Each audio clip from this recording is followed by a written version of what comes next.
안녕하세요. 기변TV 민목입니다. 이제부터 주말에 여러분과 함께 책 이야기를 나누어 보려고 해요. 그래서 토요일이나 일요일에는 이제 매주 책에 대한 내용이 업데이트 될 거예요. 첫 번째로 소개시켜 드릴 책은요, 바로 고쳐 쓴 한국 기독교 읽기입니다. 제가 처음 유튜브를 시작하면서 한국 교회 안에 있는 독소들 3개를 제거해야 된다, 이런 얘기를 했었어요. 교회 뽕을 뽑기에 제거해야 할 독소 3가지 있었는데, 첫 번째가 천박한 물량주의, 그 다음이 이기적 기복신앙, 마지막 전투적 반공주의, 이런 이야기를 했던 적이 있습니다. 바로 그 이야기의 소스가 됐던 책이고요. 오늘은 먼저 이 책을 만들게 된 경위, 그리고 저자가 어떤 분인지, 그리고 표지와 목차를 소개하고 머리글을 읽는 것으로 마무리하려고 합니다. 그리고 다음 시간에는 이 책 내용에 본격적으로 들어가서 어떤 내용들이 있는지 좀 상세하게 살펴볼 텐데요. 먼저 이 책을 만들게 된 경위를 말씀드리겠습니다. 2014년도에 숭실대학교에서 공부를 하면서 이제 같이 공부했던 몇몇 사람들이 모여갖고요, 우리 잡지 한번 만들어 보자, 이런 운동을 했었어요. 그래서 나오게 된 잡지가 이제 여기 그 너머라는 잡지였고요. 각각 역할 분담을 하기 시작했습니다. 이 저자 박정신 선생님은 발행인을 맡으셨고, 또 여러 사람들이 각자 자기의 역할을 맡았어요. 회계도 필요하고 편집인도 필요하고 기자도 필요하고 그랬겠죠. 근데 그 중에 저는 기자의 역할과 출판인을 맡기로 했습니다. 그래서 2014년도에 출판사를 처음으로 등록하면서 우여곡절도 많았는데요. 출판사를 만들자마자 가장 처음 만든 책이 바로 이 책입니다. 저의 처녀작이라고 할 수가 있죠. 이 책의 저자께서 바로 저의 지도 교수님이기도 하셨고, 그래서 아주 의미 있는 출판물이라고 생각을 했고, 첫 번째 책으로 내 지도 교수님 책 한번 내봐야 되겠다, 이런 마음으로 이 책을 교수님과 함께 만들어서 내게 됐습니다. 그러면 이 책의 저자 박정신은 누구인가? 이분은 목사의 아들로 태어나셨습니다. 목민 박명수 목사님의 삼남, 그러니까 막내 아들로 태어났어요. 막내라서 그런지요, 제가 교수님을 처음 뵀을 때가 이미 60대였거든요. 60대에 만난 지도 교수님이었지만 왠지 모를 귀여움이 있었습니다. 여름이면 반바지에 샌들 신고 야구 모자 눌러쓰고, 그리고 출근하기가 일쑤였어요. 그분과 얽힌 재미있는 이야기들이 굉장히 많은데요. 언젠가 기회가 되면 하나하나 이제 예화로 소개해 드리도록 할게요. 숭실대, 고려대, 워싱턴 대학교에서 역사학을 중심으로 인접 학문들을 공부한 분입니다.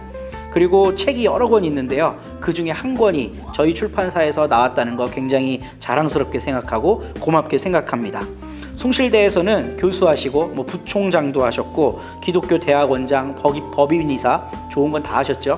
이런 걸 역임했는데, 내가 본 박정신 교수님이 가장 잘 어울리는 자리는요, 바로 학생들하고 놀 때예요. 저희랑 놀 때 등산 가고 밥 먹고 이럴 때가 가장 역동적이고 얼굴에 이렇게 미소가 보이는 그런 때입니다. 저자 소개는 이 정도로 하고요. 다음은 책 소개를 할 텐데요. 먼저 표지를 소개할게요.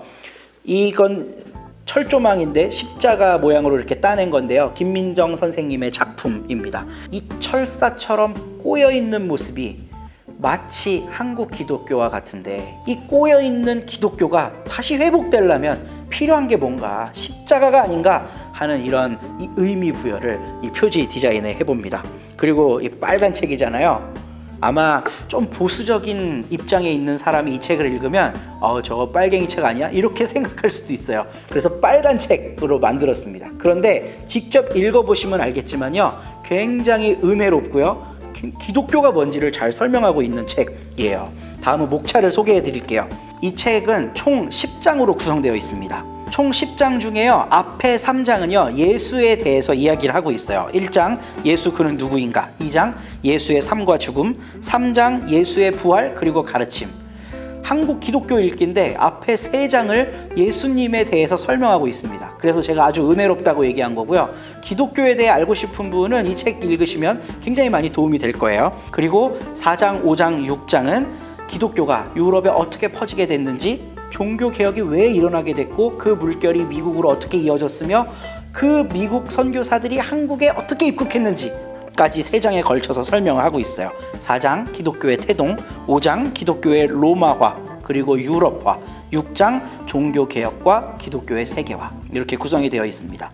그리고 7장부터가 사실 이 책이 본격적으로 말하고자 하는 바가 적혀 있어요. 7장이 기독교와 유교적 조선의 만남입니다. 8장은 일제강점기 기독교의 두 모습, 그리고 9장은 해방, 분단, 6.25 전쟁, 그리고 기독교, 10장은 오늘날 한국 기독교의 모습. 이렇게 총 10장으로 이 책이 구성이 되어 있어요.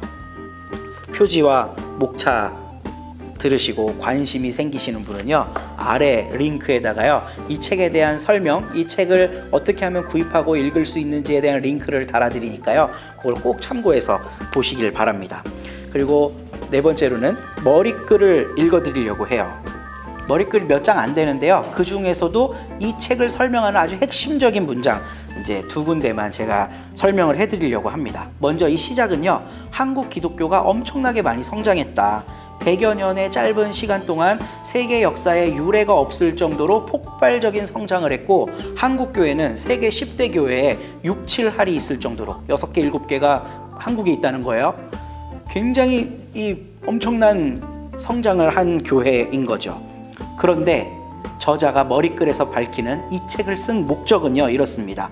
바로 그 교회가 1세기 팔레스타인에서 태어나 30여 년을 살았던 예수의 정신을 얼마나 잘 계승하고 있는지에 대한 질문을 가지고 한국 기독교 역사를 읽는다. 이게 이 책이 쓰여진 이유예요. 정말 그 예수의 정신이 한국 기독교에 잘 이어지고 있냐, 이 질문을 가지고 이 역사 쓰기를 하셨다는 거예요. 그래서 이 질문을 여러분도 갖고 있으면요, 이 책을 읽기가 훨씬 더 수월합니다. 그리고 이 책이 말하고자 하는 그 핵심을 잘 이해할 수가 있어요. 그래서 머리글 이렇게 읽어봤고요. 마지막으로 이 책은 어떤 사람이 읽으면 좋을까 추천을 해드리려고 해요. 이 10장으로 구성되어 있는 짧은 책입니다. 각주랑 이런 거는 빼고요, 내용은 190페이지예요. 그리고 제가 처음 책을 만들면서 어르신들이 읽기 아주 편하게 글씨 크기를 굉장히 크게 했고요, 여백을 많이 줬습니다. 그래서 실제적으로는 이 양이 얼마 되지가 않아요. 마음 먹고 읽으면 하루면 다 읽을 수 있습니다. 정말 쉽고, 제가 생각하기에는 한 고등학생 정도의 소양이면 이 책을 다 읽고 이해하는데 아무런 무리가 없습니다.